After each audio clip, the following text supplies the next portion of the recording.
Charlie didn't want to admit it, but they might have struck gold with Mason. Never in a million years would she have guessed the former customs agent was the son of an infamous criminal.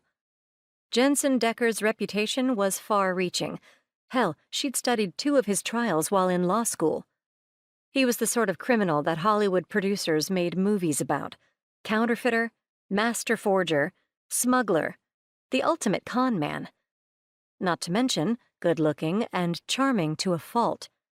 He'd managed to avoid prosecution and evade capture for years before the Marshals service had him arrested in 1999, which would have made Mason about 16 or 17 years old at the time.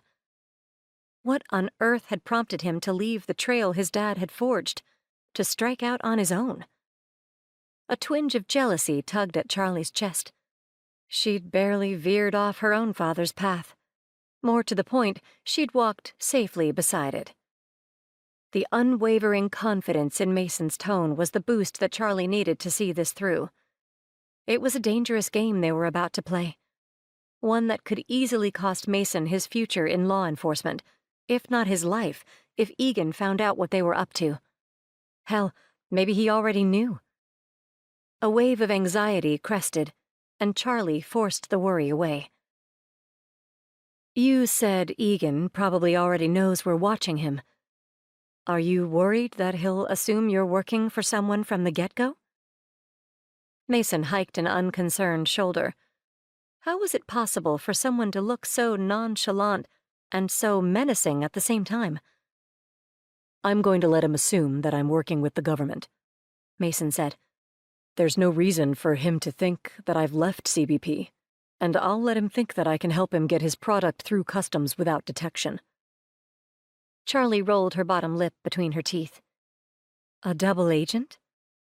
It was risky, but the payout could be huge if Egan took the bait. A half-smile tugged at one corner of Mason's lips. Exactly. This operation was becoming more complicated by the second.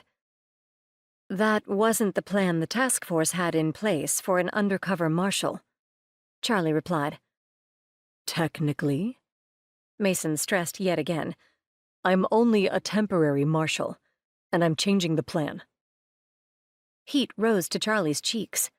It didn't matter that his plan was sound. Mason Decker thought he could change the rules whenever and however he damn well pleased, and it pissed her off. Charlie lived her life by rules. Hell, her entire existence was about order. The anxiety of butting heads with Mason might kill her long before she ever got the chance to see any of Faction 5's members stand before a judge.